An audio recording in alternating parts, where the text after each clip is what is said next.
चलें जी, अब हम अपनी पहली सीरो नेगेटिव स्पॉन्डाइलो आर्थराइटिस में जो डिजीज़ है एनकाइलोजिंग स्पॉन्डिलाइटिस, अब हम इसे पढ़ते हैं। तो ये क्रोनिक इन्फ्लेमेटरी आर्थराइटिस है जो कि प्रीडोमिनेटली अफेक्ट करती है सैक्रोइलियक और स्पाइन के जॉइंट्स को, और इसका जो पेन होता है ना वो बटक और बैक ऑफ थाई की तरफ रेडिएट करता है।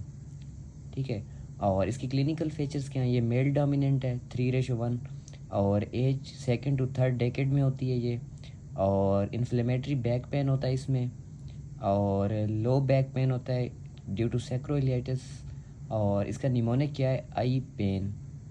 तो आई से क्या है? इंसीडियस आंसेट, मतलब ग्रेजुअल आंसेट, और पी से क्या है? पेन एट नाइट, और ए से है एज ऑफ आंसेट जो कि लेस देन 40 ईयर्स है, और आई से है improves with exercise and hot water.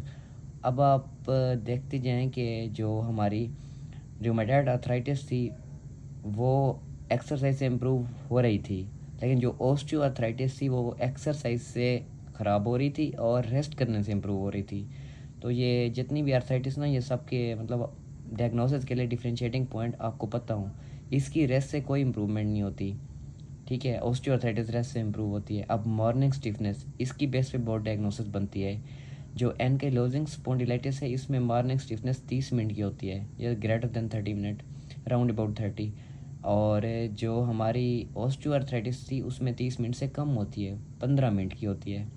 और जो हमारी रूमेटॉइड आर्थराइटिस है ना, उसमें हमारी 1 घंटे की मॉर्निंग स्टिफनेस होती है। अब सिनेरियो में आपको दे दें मॉर्निंग स्टिफनेस, इस पर भी आपको डिफ्रेंशिएट करना होता हो, रेस्ट या एक्सरसाइज में से किस चीज़ से इम्प्रूव कर रही है, इस पे भी आपको डिफ्रेंशिएट करना होता हो। इसके अलावा पेन एट नाइट स्पेसिफिक है एनकाइलोजिंग स्पॉन्डिलाइटिस के लिए।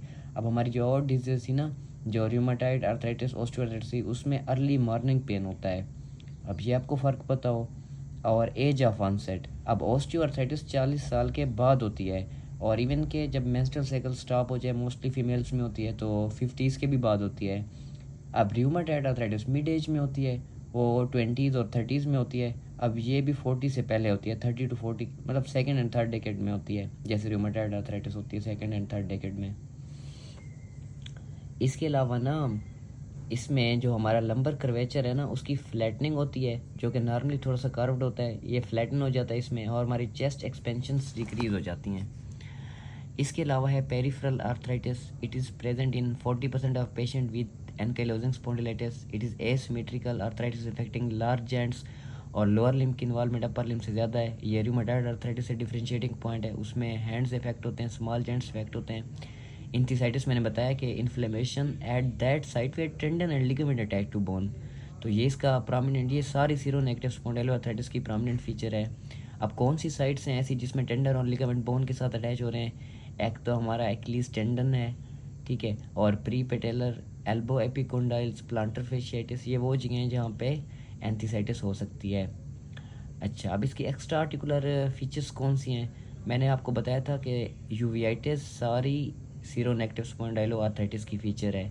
इसके अलावा जो इसकी हैं, एक कंजक्टिवाइटिस है, एक कार्डियक में हमने एओर्टाइटिस पीछे बताया, तो इसमें ज़्यादा डिटेल से एओर्टिक रिगर्जिटेशन, माइट्रल इनकम्पिटेंस, एवी ब्लॉक्स, और पेरिकार्डाइटिस। इसके अलावा एमाइलोइडोसिस, पल्मोनरी फाइब्रोसिस, और न्यूरोलॉजिकल पल्मोनरी फाइब्रोसिस। तकरीबन सारी जो आर्थराइटिस है इनकी कॉम्प्लिकेशन है। रूमेटॉइड आर्थराइटिस की भी ये कॉम्प्लिकेशन थी, पल्मोनरी फाइब्रोसिस, तो ये सब में आ रही है। इसके अलावा न्यूरोलॉजिकल जो कॉम्प्लिकेशन हैं उनमें स्पाइनल फ्रैक्चर और कार्डियक वेनस सिंड्रोम है, और प्रोस्टेटाइटिस भी इसकी एक माइल्डर कॉम्प्लिकेशन है। अच्छा, अब इसकी डायग्नोसिस और ट्रीटमेंट हम अगले लेक्चर में पढ़ते हैं। उम्मीद है आपको समझ आ गई होगी।